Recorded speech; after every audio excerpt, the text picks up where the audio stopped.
just want to give you a quick down and dirty information about picking crochet or Tunisian crochet hook sizes when you're working with yarn. This is the Malabrigo Chunky, and look at what the tag says and what it recommends for your knitting needles, your crochet hook, and go up one from what it recommends for the crochet hook. That being because if you use the standard recommended regular old crochet hook size, your fabric is going to be a whole lot tighter when you Tunisian crochet. Tunisian crochet is a two-pass. You pass through it twice when you do this. And if you use a needle that's a little bigger, it allows the fabric to be a little more pliable when you're done. Otherwise, it's really stiff and hard, and I'm sure we all know what that has been like. I certainly have made my fair share of stiff fabrics. So you go up a size to choose the proper size. So like with this Malabrigo Chunky, I Tunisian crochet with a size 7 needle. And then when you look at a Tunisian crochet needle, some of them are two-ended. They have hooks on two ends. This is the way you would do what we consider in the round in knitting. We call it in the round. So if you have a two-pointed Tunisian crochet hook, you can do in the round knitting.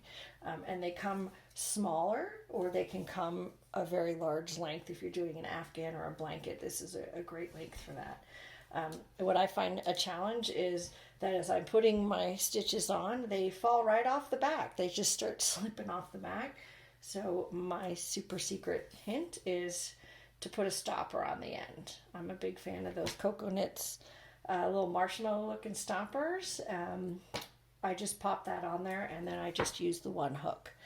If you don't have a double-sided hook and you have the single one, you're like, this works, but you just can't do in the round, and the fabric goes on and off the hook, so you are limited. This would be a challenge to do any large projects, a sweater. If you're doing it in panels and pieces, a front panel, a back panel, this would be okay. This would be great, and I don't have to stopper the end. Tunisian crochet hooks also come just like knitting needles with wires that get really long, and this is another way that you can approach longer pieces of fabric. But again, you're going to have a needle that comes off the back that has another hook on it, and some stoppers have a second hook on the end, and that's what you would need if you want to do it in the round. That's a whole nother lesson, but that's the differences between all the different Tunisian hooks that you see out there, double pointed ends. And if you're wondering what to get, and you're holding one of each or staring at one of each, go versatile and get something with two ends on it. I haven't seen these done in metal, so the other option is to consider if you want something that's more slippery and you're a fan of the metal needles, or something that catches and is a little rougher with the fabric, and then go with bamboo. I am a fan of the stickier needles. I enjoy the bamboo. And something else that I have found for myself that makes the first pass of Tunisian crochet more enjoyable is I chain on one size needle up. So if I am going to do a Malabrigo Chunky and I'm going to use a size 7 needle, I will chain on using an 8. And then after I have chained on with the 8, and I'll show you that right here, then I will switch needles. So I will just chain on my 8 like this with my size 8 needle, as many as I need. Feeling a little fumbly, but okay, we'll just keep going this way. And up we go. And then when I am ready to turn and start, and you pick up in the bumps, I put that needle away, and I do the rest of everything else I'm doing with the proper size in a 7, because I find that I pull these a little bit tighter when I chain on, and it's hard to get through these back bumps. but it sure is a whole lot easier, and my fabric intention are the same if I use one size up needle for chaining, and then I can easily pull it through.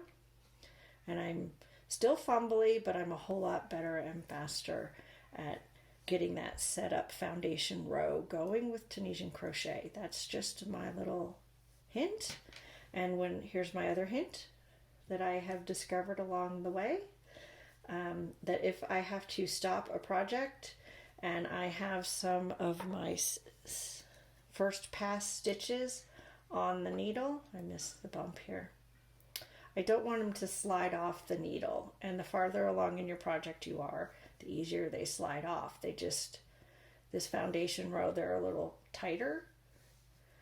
I don't want them to slide off. They won't now, but in 2 or 3 rows, I can pick this up and they all just go. I stopper it again with a lovely end. I am a fan of the Cocoa Knits ones, but I've also found, here, hold on, I'll show you. These pointed ones stick on really well too.